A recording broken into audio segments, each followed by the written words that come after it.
good morning, good afternoon, good evening to all my dear students. I am CS Shweta, and today we are starting with a very fresh new chapter in CS Executive Module 1 SBIL, second part of SBIL, and the chapter is the Child and Adolescent Labor Regulation Prohibition and Regulation Act 1986.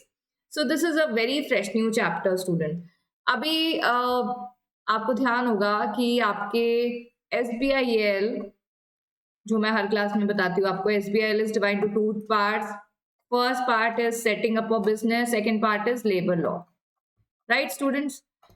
तो labour law में एक unit है working condition welfare legislation से related, जिसमें 3 act के बारे में बात करी गई है. फैक्ट्रीज एक्ट जो हमने कर लिया है, contract labour regulation prohibition act वो हमने कर लिया है.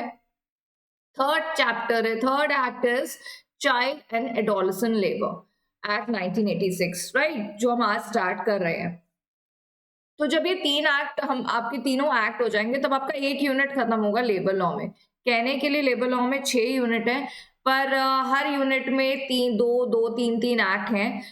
ऐसा हर यूनिट में नहीं है. फर्स्ट यूनिट कॉन्स्टिट्यूशन है, सेकंड यूनिट लेबर कोड है, उनमें कोई एक्ट नहीं है, वो इंडिविजुअल यूनिट्स हैं. पर आगे जाके अलग अलग यूनिट्स में उनके अंडर कुछ एक्ट्स हैं जिनके बारे में बात करी गई है.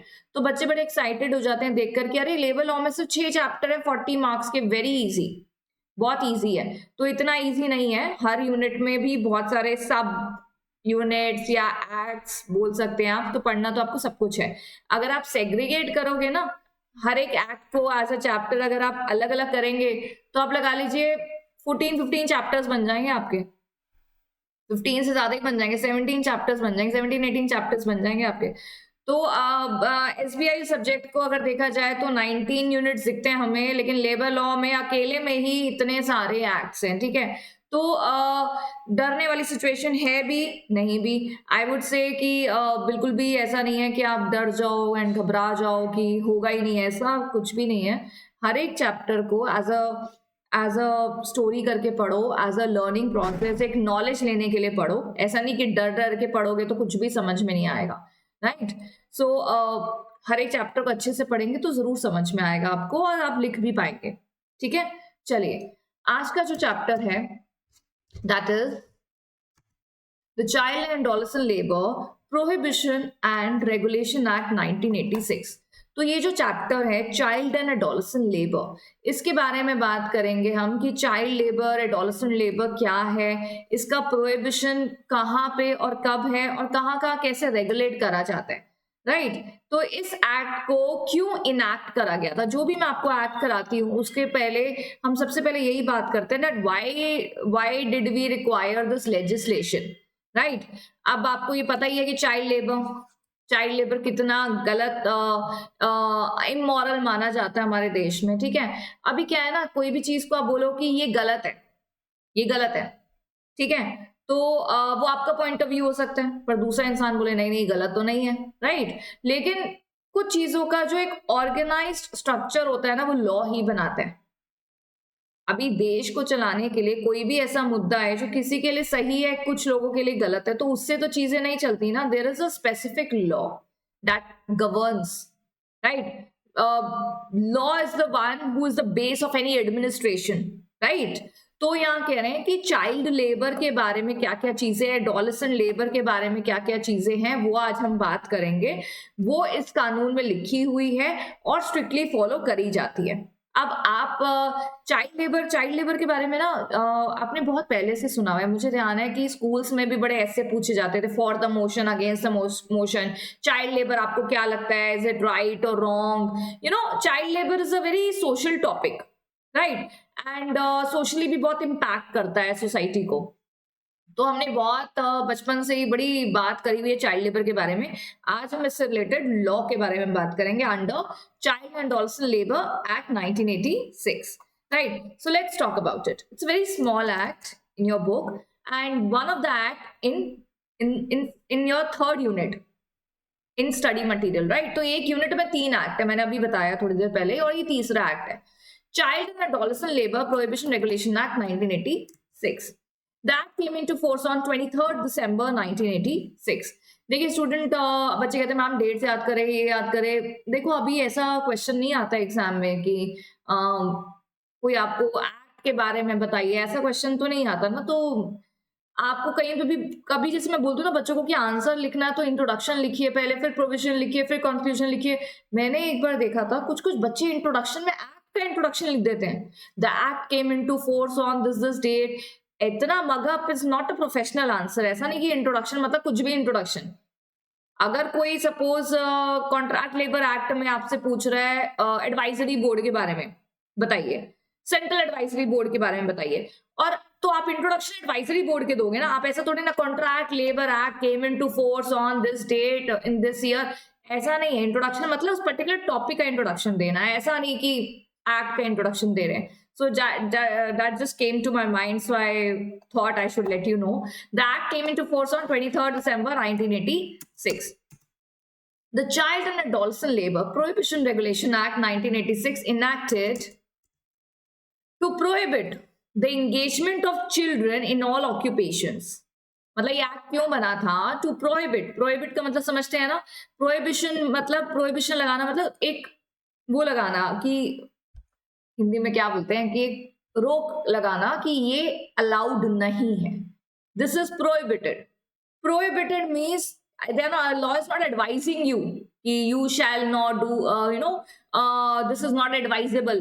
वो अलग चीज होती है. ये तो प्रोहिबिशन कि भैया ये प्रोहिबिटेड है और आप ये नहीं कर सकते. और इसका मतलब अगर आप ऐसा करेंगे that then you will attract a penalty under this act. तो to prohibit the engagement of children in all occupation, ठीक है, and to prohibit the engagement of adolescents in hazardous occupation and process. अभी अगर act का नाम पढ़ोगे तो child and adolescent labour दोनों के बारे में बात हो रही है. चाइल्ड की डेफिनेशन क्या होती है, एडोलेसेंट की डेफिनेशन क्या होती है, अभी आगे और उसके बारे में बात आएगी. Child is still 14 year, adolescent is 14 to 18, right. तो कह रहे हैं चाइल्ड तो कहीं किसी भी ऑक्यूपेशन में काम नहीं कर सकता, कहीं पे भी काम नहीं कर सकता, उसके ऊपर प्रोहिबिशन लगाई गई है. एडोलेसेंट के ऊपर प्रोहिबिशन लगाई गई है इन hazardous occupation, right? It extends to all of India. The parents or guardians of any child or adolescent shall not be liable for punishment in case of the first offense. वैसे आगे जब penalty के बारे में बात करेंगे तो वहां पे भी ये बात होगी कि अगर कोई चाइल्ड या एडोलेसेंट के काम करने की बात आती है तो किसी भी पेरेंट या गार्डियन को पहले ऑफेंस की पनिशमेंट नहीं दी जाएगी. अब आ जाते हैं डेफिनेशन. एप्रोप्रिएट गवर्नमेंट क्या होता है? In relation to any establishment under the control of central government और a railway, port, mine, oil field, the central government is the appropriate government and all other cases state government. वैसे मैंने students को याद कराया हुआ है बड़ी बार, I think हमने पहले बात करी हुई है. MRP of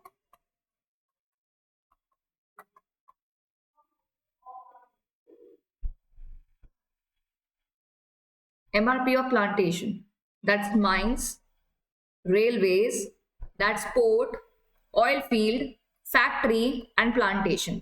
So mines, that comes under central, railways comes under central, ports, major ports come under central, oil fields come under central, factories that are owned by central government, plantation owned by central government, उनके लिए appropriate government होती है central government. Appropriate government का मतलब क्या है कि भाई आगे जहां जहां पढ़ते हो ना, this rule is framed bye appropriate government. तो इट डिपेंड्स कि कौन सी एस्टैब्लिशमेंट है उनके लिए एप्रोप्रिएट गवर्नमेंट कौन है.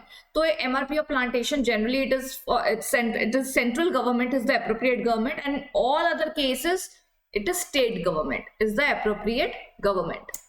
Then we have adolescent who has completed 14 year of age. आज उसका बर्थडे वो 14 year का हो गया, okay, but has not completed 18th year.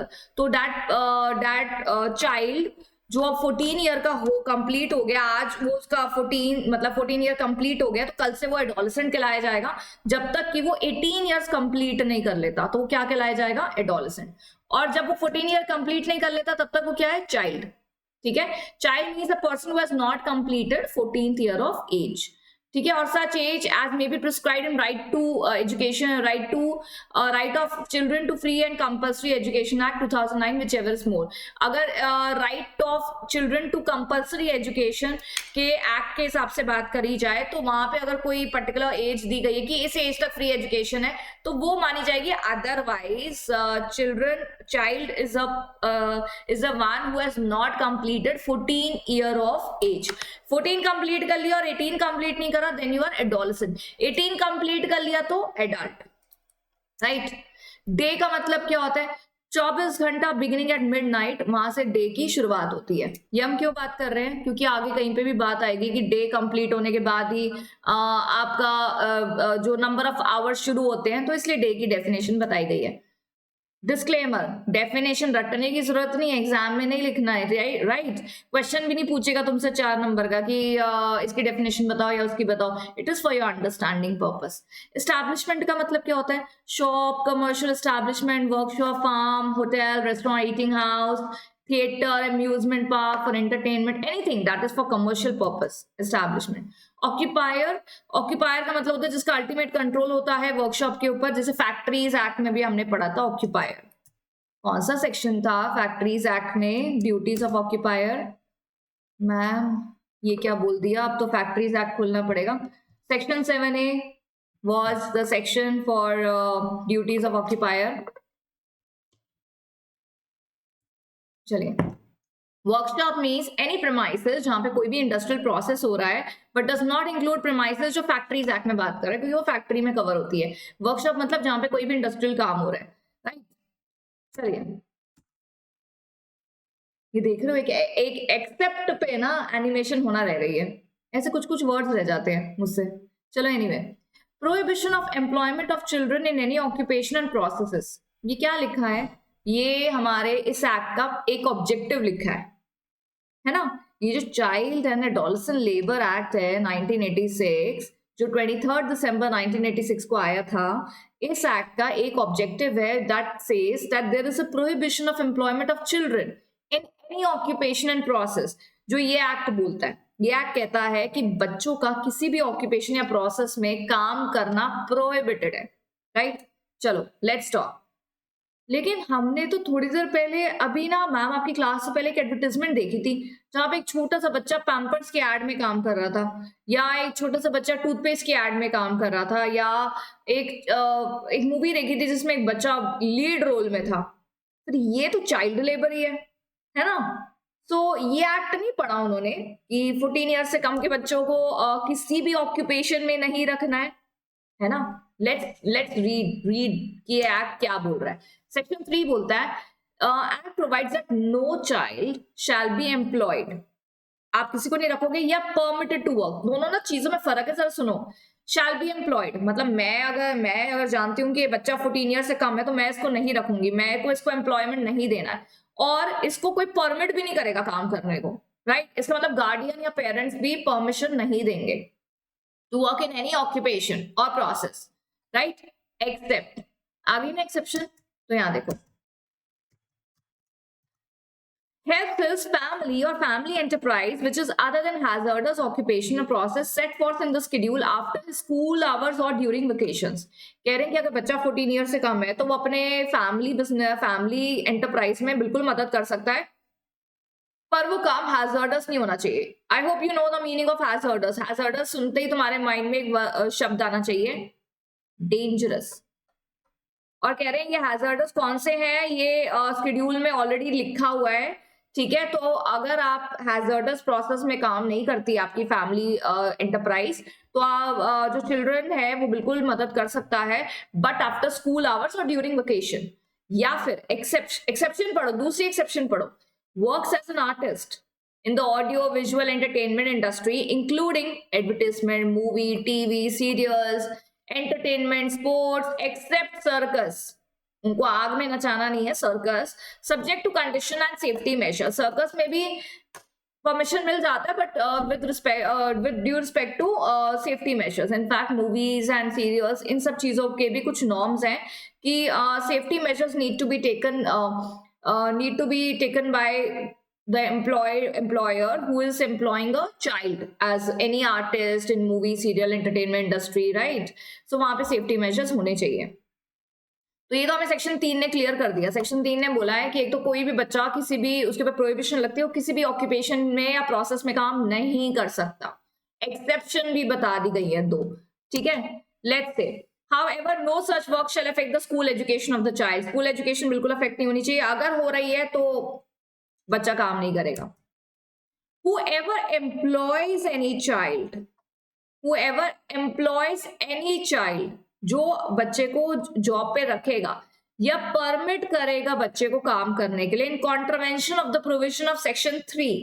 अगर ये सेक्शन 3 को कॉन्ट्रवीन करा तो क्या होगा? The person shall be punishable with the imprisonment for a term which shall not be less than 6 months. So अगर इस सेक्शन का कॉन्ट्रवेंशन हुआ तो आपको कितनी जेल हो सकती है? ये मैंने लिखा है कॉन्ट्रवेंशन. ठीक है, बच्चों को बेचारों को हैंडराइटिंग समझ में नहीं आती, बाद में रोते रहते हैं, मुझे स्क्रीनशॉट भेजते हैं, मैम ये क्या लिखा है, क्या कॉन्ट्रवेंशन लिखा है. कॉन्ट्रवेंशन ऑफ सेक्शन 3 हुआ तो 6 months की जेल हो सकती है, which may extend to 2 years, right? or with a fine which shall not be less than 20,000 rupees. 20,000 का फाइन लग सकता है, which may extend to 50,000 rupees, or with both, right? अच्छा देखो क्या है ना, अगर इम्प्रिजनमेंट और फाइन पेनल्टी में और आ जाता है तो इसका मतलब ये कंपाउंडेबल ऑफेंस है.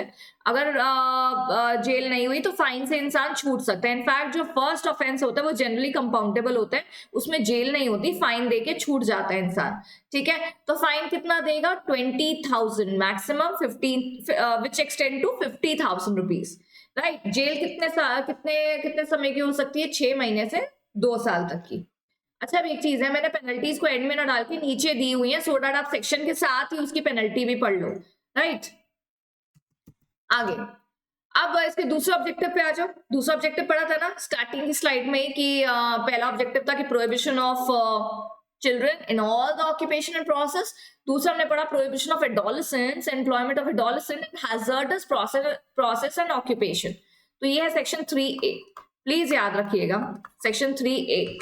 तो हमने चाइल्ड लेबर वाले एक्ट में ना 2 बड़े इंपॉर्टेंट सेक्शन बात कर रहे हैं, सेक्शन 3 और सेक्शन 3A. 3A अभी पढ़ना है हमें, बट ध्यान रखने हैं आपको ये दोनों सेक्शंस. एक और चीज है, हमने पीछे पढ़ा कि प्रोहिबिशन ऑफ चिल्ड्रन है इन ऑल ऑक्यूपेशन, लेकिन एडोलेसेंट के ऊपर प्रोहिबिशन नहीं है इन ऑल ऑक्यूपेशन. बोला है सिर्फ डेंजरस काम में, डेंजरस ऑक्यूपेशन या प्रोसेस में काम नहीं कर सकते, बाकी जगह काम कर सकते हैं, राइट? सेक्शन 3A कहता है no adolescent shall be employed और परमिटेड टू वर्क. तो ये लाइन तो सेम ही है ना, शैल बी एम्प्लॉयड और permitted to work. यही पहले वाले में बोली थी, इसमें भी in any of the hazardous occupational process set forth in the schedule. तो जो schedule में दिए गए हैं, इस एक्ट के schedule में जो दिए गए hazardous process और occupation, उन process और occupation में adolescent is not allowed to work. कोई एम्प्लॉय भी नहीं करेगा और कोई परमिट भी नहीं करेगा. एम्प्लॉय करने वाले को भी पेनल्टी लगेगी और जो परमिट कर रहा है उसके ऊपर भी पेनल्टी लगेगी, लेकिन फर्स्ट ऑफेंस में नहीं. अभी पढ़ा था ना कि अगर पेरेंट या गार्डियन ने कुछ भी ऐसा करा कि एम्प्लॉय कर दिया अपने चाइल्ड को या एडोलेसेंट को, तो पहले ऑफेंस की पनिशमेंट नहीं होगी, पर दूसरे तीसरे ऑफेंस का तो पनिशमेंट होगा. ठीक है ना? तो सेक्शन 3A बात कर रहा है about hazardous. Hazardous क्या set forth in the schedule are under mines या inflammable, मतलब ऐसी जगह जो inflammable चीजें हैं, वहां पे inflammable समझते हैं ना, जो जल्दी आग पकड़ लेता है, या hazardous anything that is dangerous to the health and safety of the adolescent. Whoever employs any adolescent or permits any adolescent to work in contravention of section 3A shall be punishable with the imprisonment for a term which shall not be 6 months to 2 years or with a fine which shall be 20,000 to 50,000 or both. तो same penalty है, तो याद रखनी है penalty, बिल्कुल याद रखनी है. अच्छा, अब क्या है ना, जैसे आपको बोला गया कि बड़ा इजी क्वेश्चन आ गया एग्जाम में कि explain the provision relating to section 3 and section 3A under child and adolescent labour act 1986. अभी बच्चा कह रहा है कि मुझे एक्सप्लेन करना है सेक्शन 3 और 3A. चाइल्ड लेबर एक्ट का, child and adolescent labour act का मुझे सेक्शन 3 और 3A एक्सप्लेन करना है। बेचारा बच्चा कह रहा है कि मुझे बस बता दो सेक्शन है कौन से, तो मैं एक्सप्लेन कर दूंगा, मुझे सब याद है लेकिन मुझे सेक्शन याद नहीं आ रहा। ये सेक्शन देखा गया एग्जाम में, ये एग्जाम में सेक्शन देखा गया 6 नंबर का, और कितना ब्यूटीफुल आंसर है ना, कितना इजी है। पहले थोड़ा सा एक्ट के बारे में लिख दो, क्योंकि इस एक्ट का एक ऑब्जेक्टिव लिख दो, दोनों ऑब्जेक्टिव लिख दिए, दोनों ऑब्जेक्टिव सेक्शन 3 और 3A है, तो 3 को एक्सप्लेन करो, फिर 3A को एक्सप्लेन करो, 3 की पेनल्टी लिखो, 3A की पेनल्टी लिखो, जैसे यहाँ लिखा गया है ना, दोनों की पेनल्टी सेम है, तो दोनों हम दोबारा लिख दें, दोबारा लिख दो, कोई प्रॉब्लम नहीं है।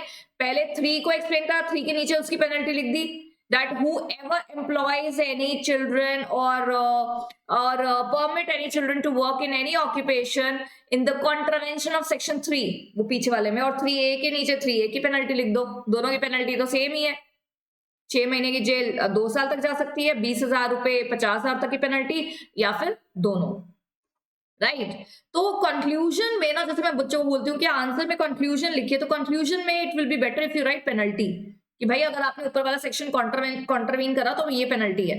अब अगेन बच्चे एक बात बोलते हैं, मैम हमें ना सेक्शन, हमें क्या पता क्या पेनल्टी है उस सेक्शन की, हमें सेक्शन याद आ जाए वही बहुत बड़ी बात है, पेनल्टी कैसे याद रहेगी।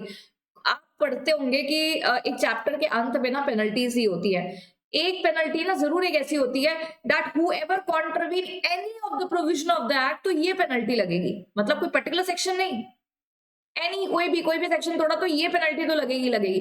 वो वाली पेनल्टी ना याद कर लिया करो, कम से कम आप उसको एक कंक्लूडिंग वे में लिख सकते हो कि हाँ अगर ये चीज में इस पर्टिकुलर एक्ट में किसी भी प्रोविजन का उल्लंघन हुआ तो इस एक्ट के अंडर ये पेनल्टी दी गई है, राइट।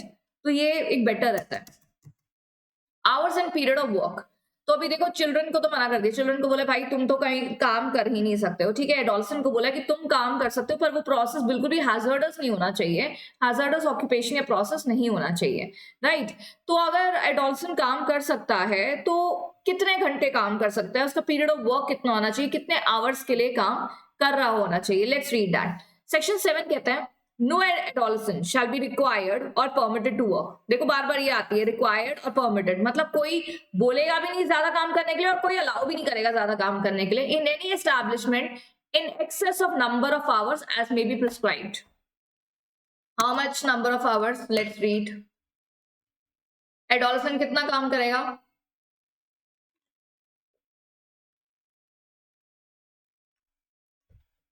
कितना काम करेगा। वैसे बच्चे देख रहे हो आजकल तुम कितना काम करते हैं, मुझे लगता है हमसे ज्यादा अर्न तो बच्चे कर रहे हैं आजकल। क्या they how photogenic they have become influencers, they have become lead roles in everywhere, movies and all, what acting they do, what dance they do, मतलब kids are so talented these days ना। मतलब मुझे तो अगर एक photo भी चाहिए हो ना अपनी, तो गैलरी में 100 फोटो में से कोई एक होगी तो थोड़ी ढंग की आएगी, मतलब that's a big hassle to me. मुझे ना सबसे बड़ा चैलेंज लगता है तुम्हारे थंबनेल, तो मतलब ये वीडियो के जो थंबनेल पे मैंने फोटो लगाई है ना, बस आई थिंक 1 2 3 ही ऐसी कोई फोटो है जो मैं थंबनेल पे लगा सकती हूँ, बाकी मेरी इतनी गंदी फोटो आती है ना कि मैं कहीं पे भी नहीं लगा सकती।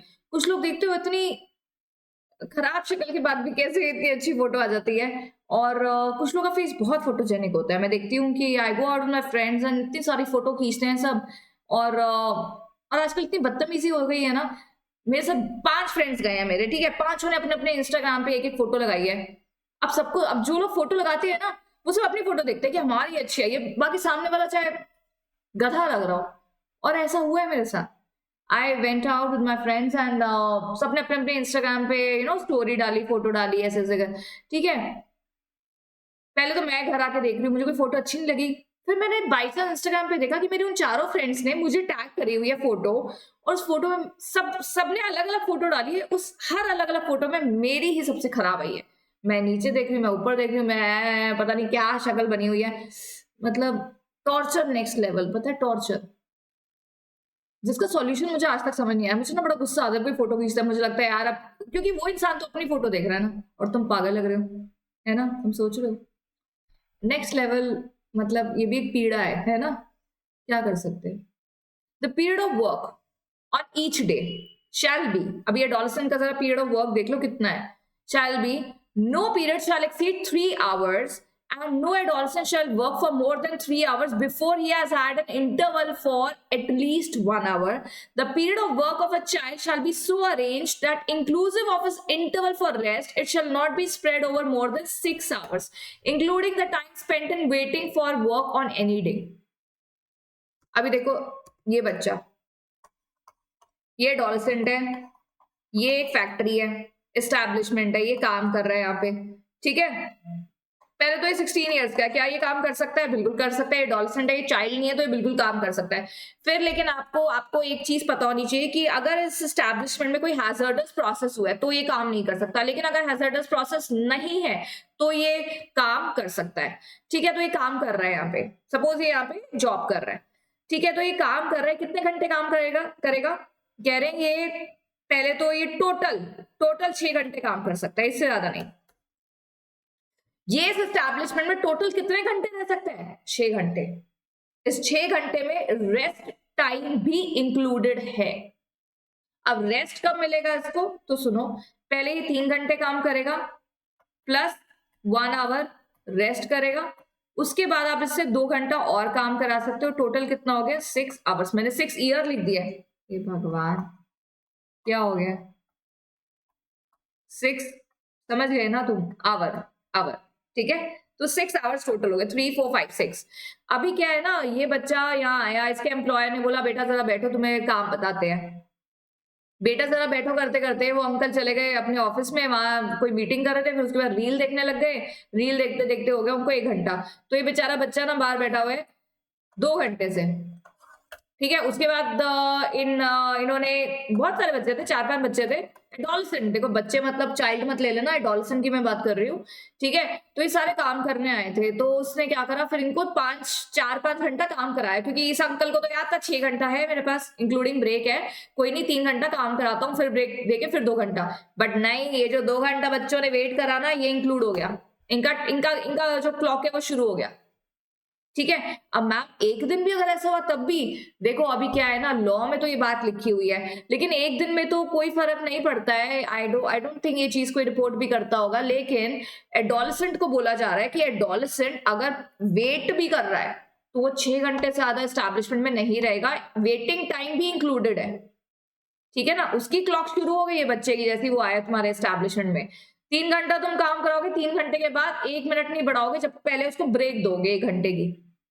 अब जैसे कोई बोले कि अरे मैंने आज जैसे 4 घंटे ही काम कराना है, तो एक ही फ्लो में 4 घंटा काम नहीं करा सकते, 3 घंटे के बाद 1 आवर ब्रेक देना जरूरी है, इंपॉर्टेंट है। उसके बाद आप काम कराओ, आधा घंटा, 1 घंटा या 2 घंटा, वो आपके पास है, लेकिन टोटल 6 घंटे से ऊपर एडोलेसेंट काम नहीं करेगा, मतलब एडोलेसेंट वहां नहीं रहेगा, इंक्लूडिंग द ब्रेक इंटरवल।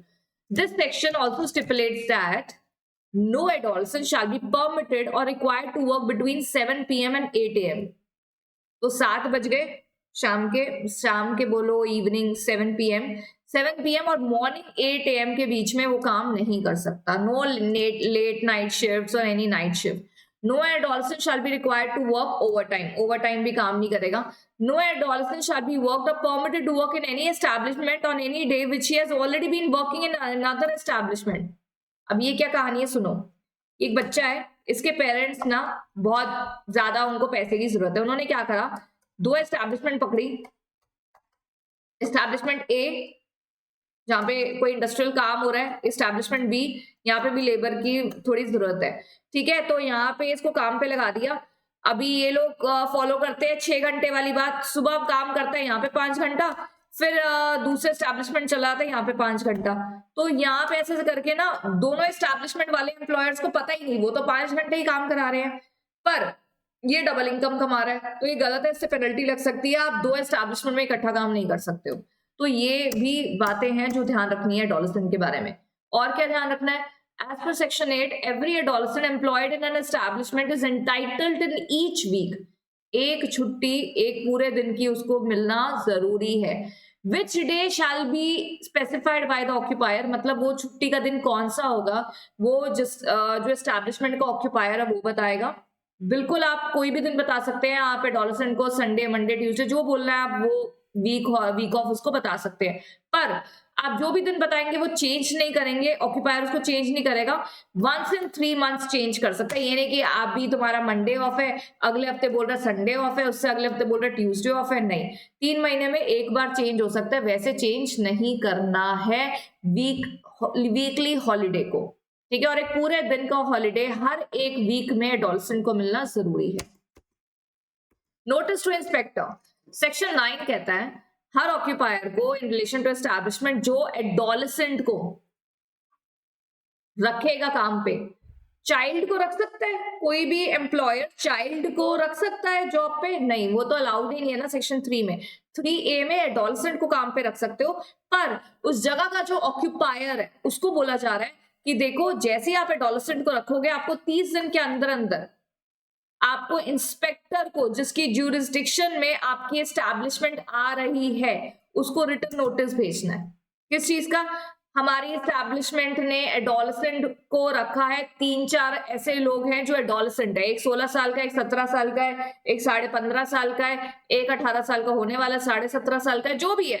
ये सारी डिटेल्स किसको भेजनी है? वहां के इंस्पेक्टर को, अपनी एस्टैब्लिशमेंट के बारे में, वो बच्चे क्या काम कर रहे हैं, वहां का एड्रेस कम्युनिकेशन क्या है, वहां पे नेचर ऑफ ऑक्यूपेशन क्या है, हैजर्डस नहीं है बिल्कुल भी। तो ये चीजें आपको भेजनी है। क्या रजिस्टर भी मेंटेन करना होता है एडोलसेंट का? बिल्कुल। अगर इंस्पेक्टर ने वहां इंस्पेक्शन कर ली तो तुम्हें पता ही है, तुमने पढ़ा ही है, enter, examine, require the register, seize the register, right. So कितनी सारी पावर्स हमने पढ़ी है इंस्पेक्टर की। सो इंस्पेक्टर यूज कर सकते हैं अपनी power. Every occupier in respect of adolescent employed or permitted to work in any establishment maintain a register। जो इंस्पेक्शन कर सकते हैं, कभी भी inspector at all the times, कभी भी आप रोक नहीं सकते, तो आपको उनके नंबर ऑफ आवर्स, अटेंडेंस, ये सब मेंटेन करना है। Name, date of birth of adolescent, date of birth में उसका आधार कार्ड भी लगा दिया साथ में कि देखो यही है, आवर्स, पीरियड ऑफ वर्क कितना करता है, क्या नेचर ऑफ काम करता है, एंड अदर पर्टिकुलर्स, कब से ज्वाइन किया था, etcetera etcetera. Display of notice containing abstract of section 3A and 14। अभी आप लोगों ने 3A क्या पढ़ा था? 3A अभी पढ़ा ना आपने? क्या पढ़ा आपने 3A? कि एडोलसेंट काम कर सकता है, पर किसी भी हैजर्डस ऑक्यूपेशन में काम नहीं कर सकता, है ना, राइट। और आपने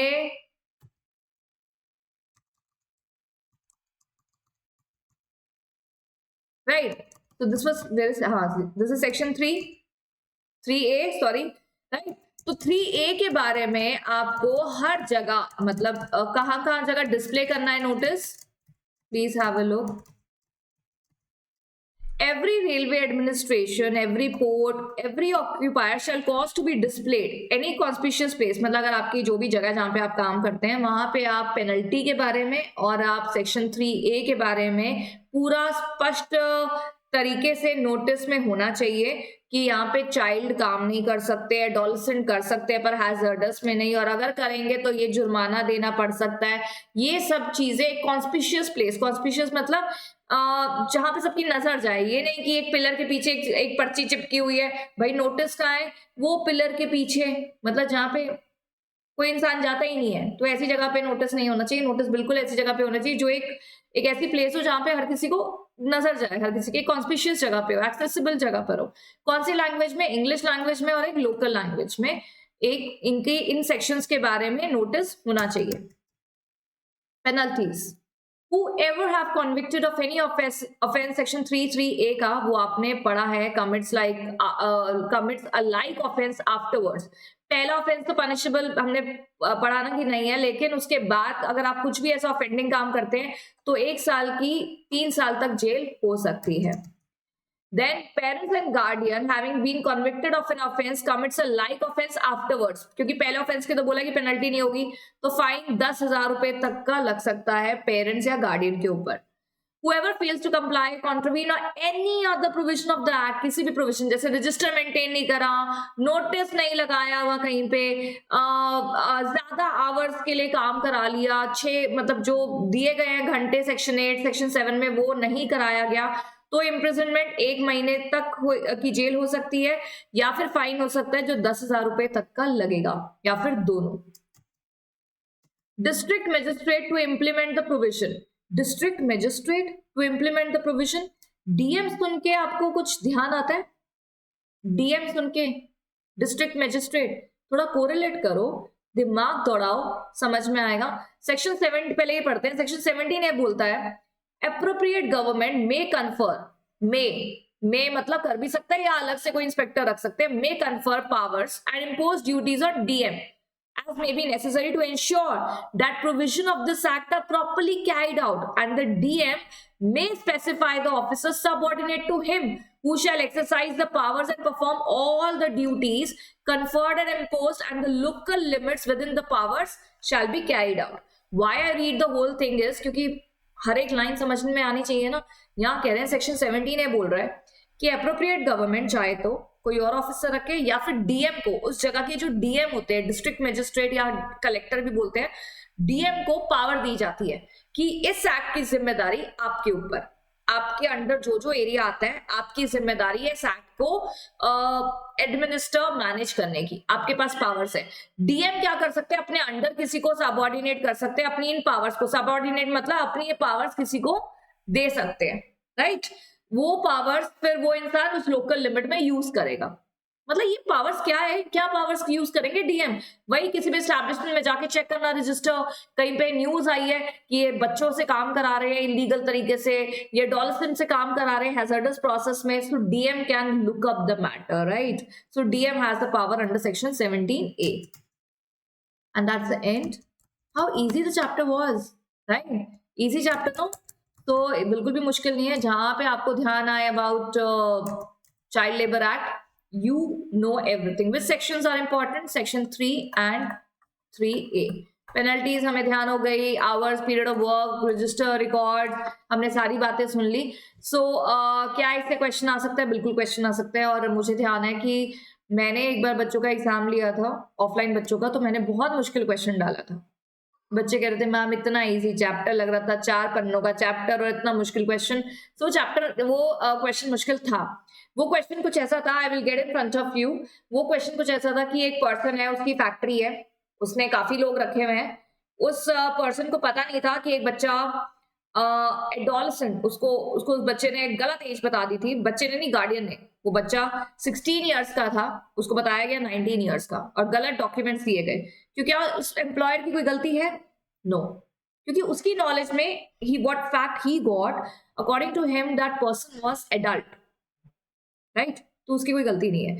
सेकंड क्वेश्चन एक ये था कि मिस्टर मोहन करके है और उसने एक एडोलसेंट को जॉब पे रखा हुआ है और इतने घंटे काम करा, रजिस्टर मेंटेन नहीं करा, तो क्या इंस्पेक्टर इंस्पेक्शन करने आएंगे तो पेनल्टी लगेगी? तो आपको प्रोविजन बताने थे और पेनल्टी बतानी थी, राइट। तो आपसे कुछ भी हाइपोथेटिकल चीज करके भी आ सकता है कि ऐसा ऐसा ऐसा जगह है और आप बताइए कि क्या इसमें पेनल्टी लगेगी या नहीं लगेगी, और लगेगी तो कितनी लगेगी पेनल्टी, राइट। और and also state the provision with respect to this particular situation, right. तो आपको अगर चीज पता है तो क्वेश्चन डायरेक्ट पूछ ले, इनडायरेक्ट पूछ ले, कोई हाइपोथेटिकल सिचुएशन दे दे हमको, हम कर लेंगे, है ना, कर लेंगे ना अच्छे से। सो ये आज का ये पढ़ के हमारा एक यूनिट खत्म होता है, working condition and welfare for labour. उस यूनिट में 3 चैप्टर है, मैं फिर से बता रही हूँ। फैक्ट्रीज एक्ट हमारा हो गया, कॉन्ट्रैक्ट लेबर हो गया और चाइल्ड लेबर भी हो गए, ठीक है। तो ये तीनों एक्ट से हमारा एक यूनिट खत्म हो जाता है ना। अगर मैं आपको कॉन्स्टिट्यूशन भी करा दूं और उसके बाद लेबर कोड भी करा दूं तो हमारे लेबर लॉ में 3 यूनिट खत्म हो जाएंगे। How cool is that, right. 6 तो यूनिट ही है, 6 या 7 यूनिट है, तो हमारे 3 यूनिट खत्म हो जाएंगे, right. So students, I will see you in the next class and we will start with a fresh new chapter. पर अब हम स्टार्ट करेंगे सेटिंग अप ऑफ बिजनेस में। हमने लेबर लॉ में कर लिए 3 एक्ट, अब हम पढ़ेंगे सेटिंग अप ऑफ बिजनेस। देखो, पढ़ना तो पूरा सब्जेक्ट है, SBIL पूरा ही करना है। एक चैप्टर लेबर लॉ कर लो, एक चैप्टर सेटिंग अप से कर लो, तो मोनोटोनिटी नहीं होगी। सिर्फ लेबर लॉ पढ़ते रहोगे तो थोड़े से बोर हो जाओगे, सिर्फ सेटिंग अप पढ़ते रहोगे तो उसमें बोर हो सकते हो। तो ऐसे मिक्स करके हम लोग पढ़ेंगे, राइट। बट करना तो सब कुछ ही है, एंड अभी से पढ़ना शुरू कर दीजिए। जून दूर लग रहा है पर दूर बिल्कुल नहीं है। जैसी सर्दी जाएगी, गर्मी आएगी, उसके बाद सीधा जून आ जाएगा, सीधा आ जाएगा। तुम ये मानो बड़ी जल्दी आ जाएगा। अगर सोचोगे ना बहुत दूर है, जैन टू जून जंप करने में ज्यादा टाइम नहीं लगेगा, बट मुझे तो समझ नहीं आता साल कैसे बीत जाते हैं, ऐसा लगता है अभी भी तो कोविड खत्म हुआ था। मतलब ऐसा नहीं है कि I loved that situation of Covid, no not at all, that was a horrible situation for anyone, but मतलब फिर भी time is running like very fast. ऐसा लग रहा है रेवोल्यूशन बहुत जल्दी हो रहा है या अर्थ का रोटेशन बहुत जल्दी हो रहा है। बट एनीवे, बिल्कुल टाइम नहीं है आपके पास, आप यही समझ के रखिए, बिल्कुल भी टाइम नहीं है। Every day is a very precious day, right? So please use each and every hour, each and every day and make your day productive. नहीं तो मई में रोते हुए दिखोगे कि हम कैसे पढ़े, इतना आईसीएसआई ने सिलेबस दे दिया है। आईसीएसआई ने सिलेबस तुमको पहले ही बता दिया, work on it, don't cry just before exam कि आईसीएसआई ने इतना सिलेबस दे दिया है तो पढ़ना है, और पढ़ना है आपको, that's a challenge for you and you have to stand by, right? So I'll see you in the next class and we'll start with a fresh new chapter. Thank you so much everyone.